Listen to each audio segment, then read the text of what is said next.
السلام عليكم ورحمة الله وبركاته. الحمد لله رب العالمين والصلاة والسلام على سيدنا محمد وعلى آله وأصحابه أجمعين. أما بعد فقد قال الله تعالى: لن ينال الله لحومها ولا دماؤها ولكن يناله التقوى منكم.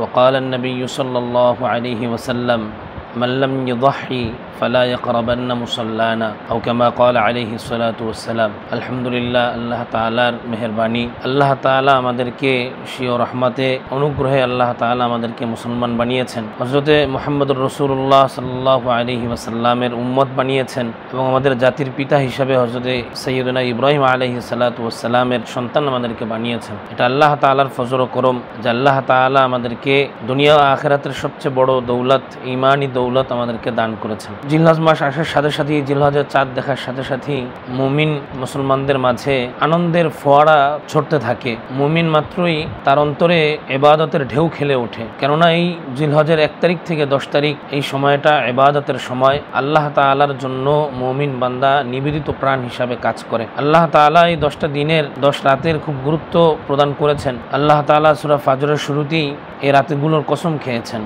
কসম খেয়ে এই রাতের গুরুত্বগুলো বুঝিয়েছেন, যার কারণে হাদিসে রাসূল করিম সাল্লাল্লাহু আলাইহি ওয়াসাল্লাম এই 10 দিনের ইবাদতের কথা বলেছেন, 9 দিন রোজা রাখার কথা বলেছেন। বিশেষভাবে 10 তারিখ, জিলহজের 10 তারিখ, এটা মুসলিম উম্মার জন্য এক বড় ইবাদত এর দিন, বড় পালনীয় দিন এই দিনটা। যারা এই সময়ে হজে আছেন তারাও হজের ফরজ বিধানগুলো তখন পালন করেন এবং পালন শেষে তওয়াফে জিয়ারত, কুরবানি তারা করেন এবং আমভাবে সারা বিশ্বে মুসলমান এই দিন আল্লাহ তাআলার জন্য কোরবানি করেন, ত্যাগ করেন। আমরা আমাদের মাঝে পরিভাষা এটাকে কোরবানি হিসাবে জানি। কোরবানি অর্থই হলো ত্যাগ করা। এই ত্যাগ এর মর্ম অর্থ হলো যে মুমিন মাত্রই আল্লাহ তাআলার জন্য নিজের ইচ্ছা, নিজের ইচ্ছাধিকার, নিজের আশা, এগুলোকে আল্লাহ তাআলার সামনে নিবেদিত প্রাণ করে দিবে।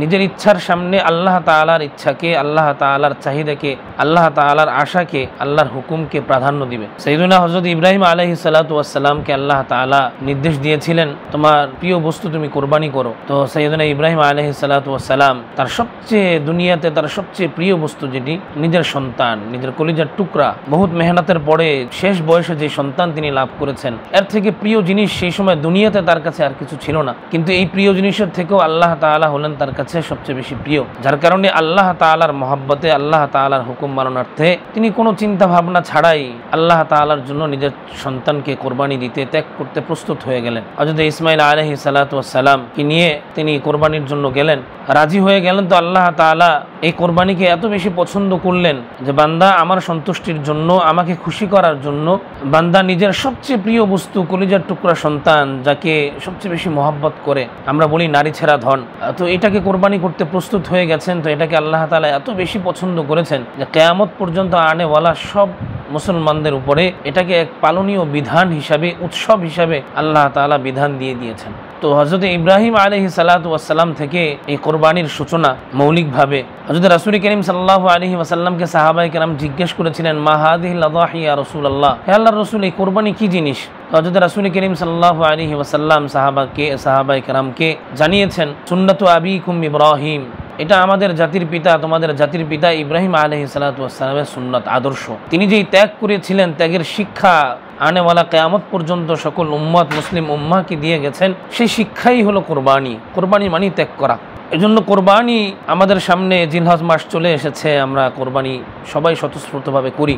যাদেরকে আল্লাহ তাআলা সামর্থ্য দিয়েছেন আমরা সবাই কোরবানি করি। মুসলমান কোরবানি করতে আনন্দ বোধ করে। কোনো মুসলমান সামর্থ্য থাকা সত্ত্বেও কোরবানি করতে তার মনে কোনো দ্বিধা হওয়ার কথা নয়, কোনো সংকোচবোধ করার কথা নয় যে আমি টাকা খরচ করে আল্লাহর রাস্তায় কোরবানি কেন করব, এটা পশু কেন আমি আল্লাহর রাস্তায় জবাই করব, আমি তো এই টাকা অন্য ক্ষেত্রেও ব্যবহার করতে পারতাম কিংবা মানুষকে দান করতে পারতাম।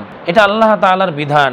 যে মুমিন বান্দা আল্লাহ তাআলাকে ভালোবাসে, যার অন্তরে আল্লাহ তাআলার মহব্বত রয়েছে, সে সেখানে কোনো যুক্তি, নিজের বিবেক খাটাবে না, আল্লাহর হুকুমকে সে পুঙ্খানুপুঙ্খানুভাবে পালন করবে। কারণ আল্লাহ তাআলা এই কোরবানিতে পশু জবাই করা, আল্লাহ তাআলা কোনো পশুর মুখাপেক্ষী না। আল্লাহর জন্য পশু জবাই করলে আল্লাহ খুশি, পশু জবাই না করলে আল্লাহ অখুশি, এরকম না। আল্লাহ তাআলা বেনিয়াজ, ওহুয়াল গনিয়ুল হামিদ, তার কোনো জিনিসের প্রয়োজন নেই। কিন্তু তারপরেও আল্লাহ তাআলা এই বিধান কেন দিয়েছেন এটা আল্লাহ তাআলাই স্পষ্ট করেছেন, লা ইয়ানালাল্লাহু লুহুমুহা ওয়ালা দিমাউহা ওয়ালাকিন ইয়ানালুহুত তাকওয়া মিনকুম, যে আল্লাহ তাআলা তোমাদের এই কোরবানির রক্ত আল্লাহ তাআলা দেখেন না, এর গোশত আল্লাহ তাআলা নেন না। তো আল্লাহ তাআলা দেখেন তো কি দেখেন? আল্লাহ বলতেছেন ওয়ালাকিন ইয়ানালুহুত তাকওয়া, আল্লাহ তাআলার কাছে বান্দার তাকওয়া পৌঁছায়, অন্তরের হালাত পৌঁছায়, যে বান্দা যে কোরবানি করছে এটা কি আল্লাহকে সন্তুষ্ট করার জন্য নাকি লোক দেখানোর জন্য, কিংবা এই কোরবানি করতে গিয়ে মানুষের অন্তরে, মুমিনের অন্তরে কোনো দ্বিধা সংকোচ রয়েছে কিনা, এই অন্তরের অবস্থা আল্লাহ তাআলা দেখেন। সুতরাং যে মুমিন সন্তুষ্ট চিত্তে আল্লাহ তাআলাকে খুশি করার উদ্দেশ্যে আল্লাহর রাস্তায় এভাবে কোরবানি করে, তো আল্লাহ তাআলা তার প্রতি রাজি খুশি হয়ে যান।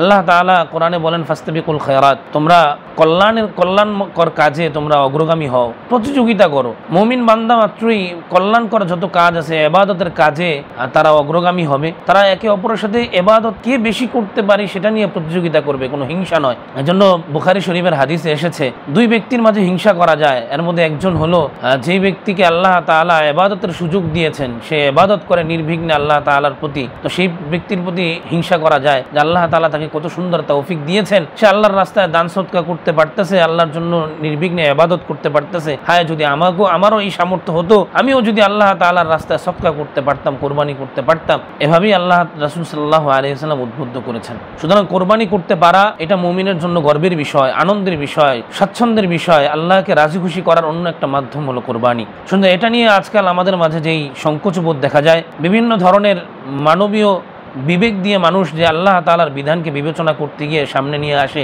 যে কেন নিরীহ পশুগুলোকে আল্লাহর রাস্তায় কোরবানি করা হবে, এটা একটি শয়তানের ধোঁকা। শয়তান আমাদের সামনে এই ধোঁকা নিয়ে আসে, আমাদের বিবেককে নাড়া দেয়, যাতে আমরা আল্লাহ তাআলার বিধান থেকে পিছু সরে যাই, ইবাদত থেকে যেন আমরা পিছু সরে যাই। সবসময় শয়তান আমাদের পিছনে লেগে আছে। সুতরাং এই ব্যাপারে আমাদের প্রত্যেক মুমিনের উচিত যে আমাদের এই অন্তরের এই ধরনের বদগুমানি, বদখেয়াল যেগুলো আছে, এগুলো থেকে আমরা নিজেদেরকে বাঁচিয়ে রাখবো।